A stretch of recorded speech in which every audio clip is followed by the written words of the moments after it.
This week, police make their first arrest under a controversial new law. Plus, a bold robbery scheme targets bodega delivery workers. And sometimes it's not considered important until it unfortunately escalates. Police search for a man accused of groping several women. Right now, Fox 5's Crime in the City.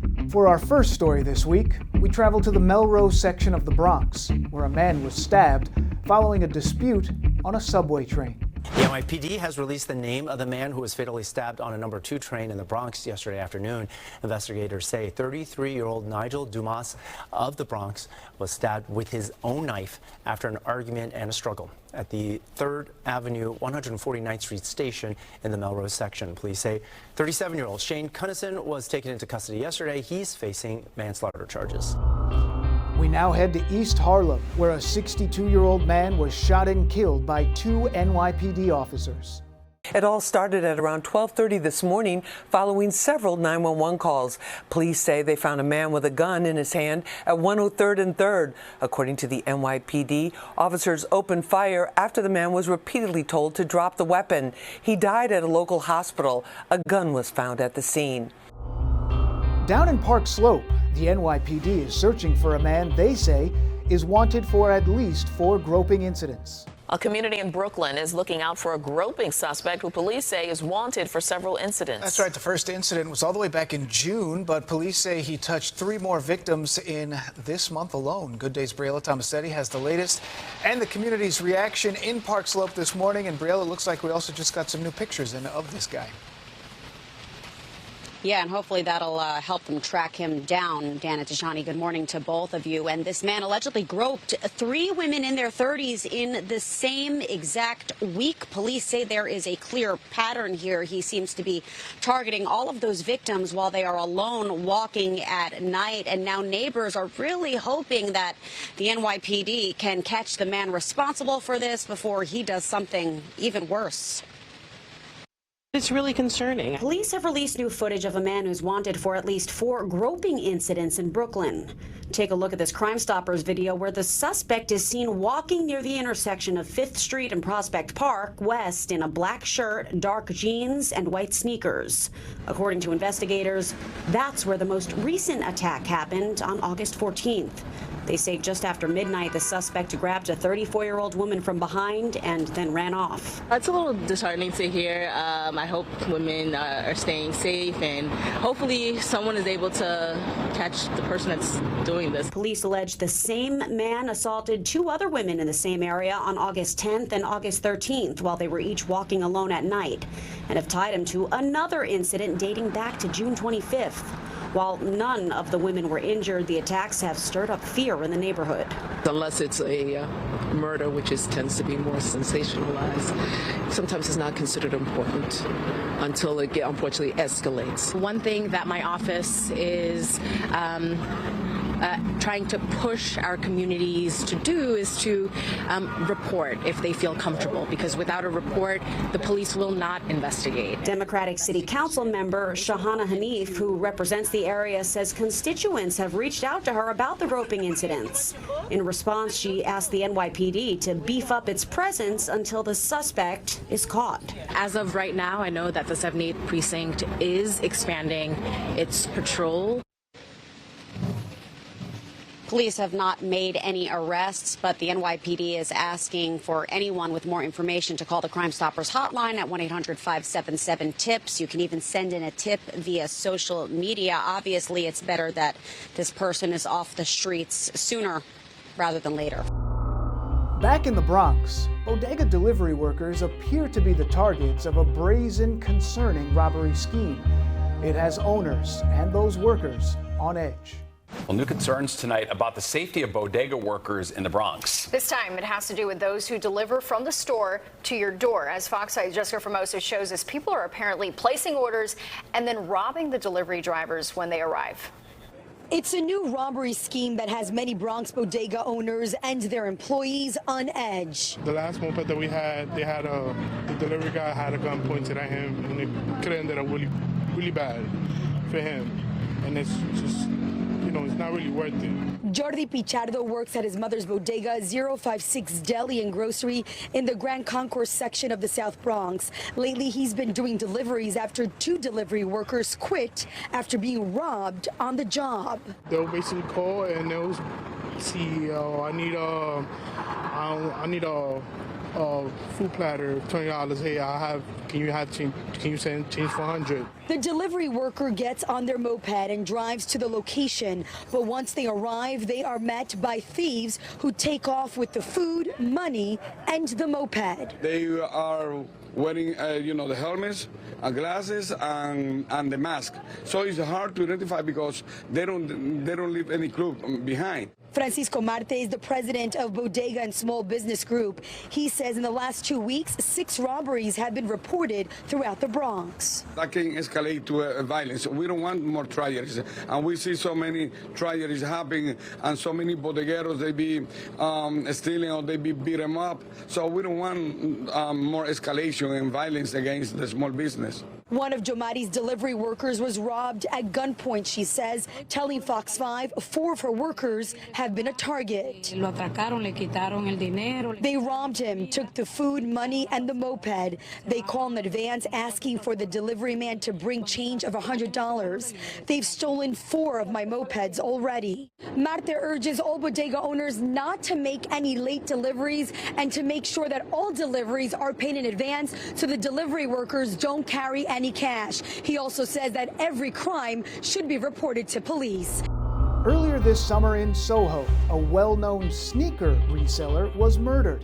Police have now arrested a man in connection to that killing. Tonight, the suspect in a Soho murder is being held without bail. Back in June, Javier Osorio Mejia was shot at least 3 times while he was in a Range Rover on Green Street. He was the former owner of Vault 134 and a well-known, quote, sneakerhead who went by the name Upscale Crack. That's C-R-A-C-C. The NYPD says 35-year-old Jaquan Straker from Poughkeepsie was arrested Friday. Now faces a number of charges, including murder and robbery. He will be back in court on Tuesday.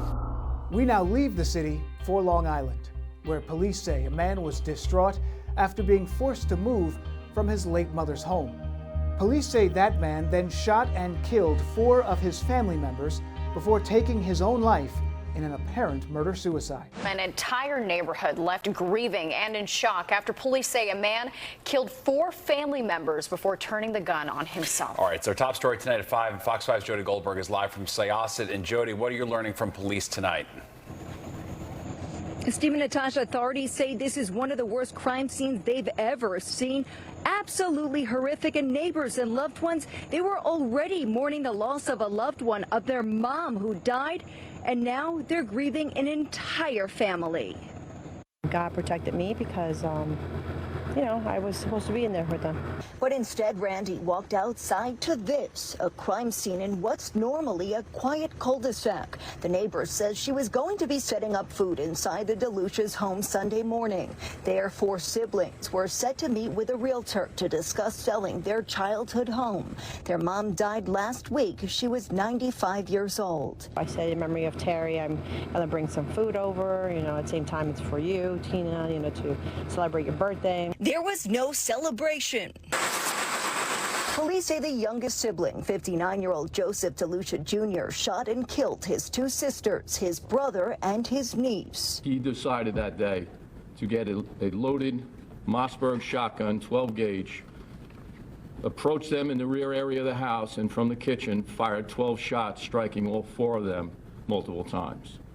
He then took the weapon, went out onto the front lawn, was shouting indiscriminately about what had happened. He then self-inflicted shot to the chest and killed himself. Investigators say DeLucia was upset over potentially needing to leave the home he was still living in with his mom. Randy remembers one of the last conversations they had. He told my neighbor and I at the same time that, it's not worth living anymore. I told him it's not right. Don't say that. Police say they were called to the house 2 years ago for DeLucia, but he wasn't determined to be a threat to himself or others. DeLucia worked as a mechanic at Genesis of the North Shore. Neighbors who knew he struggled with mental illness feared the worst after hearing screams coming from the home. I didn't think it was that he would take his whole family, his siblings. Red flag laws allow police to take away weapons if someone is determined to be a threat to themselves or others. If we don't say something, sometimes the outcomes are like we get yesterday. And Nassau police tells us the gun was illegally possessed. They're still working on where and when it was purchased. And neighbors tell us the cars of those victims are still parked outside tonight.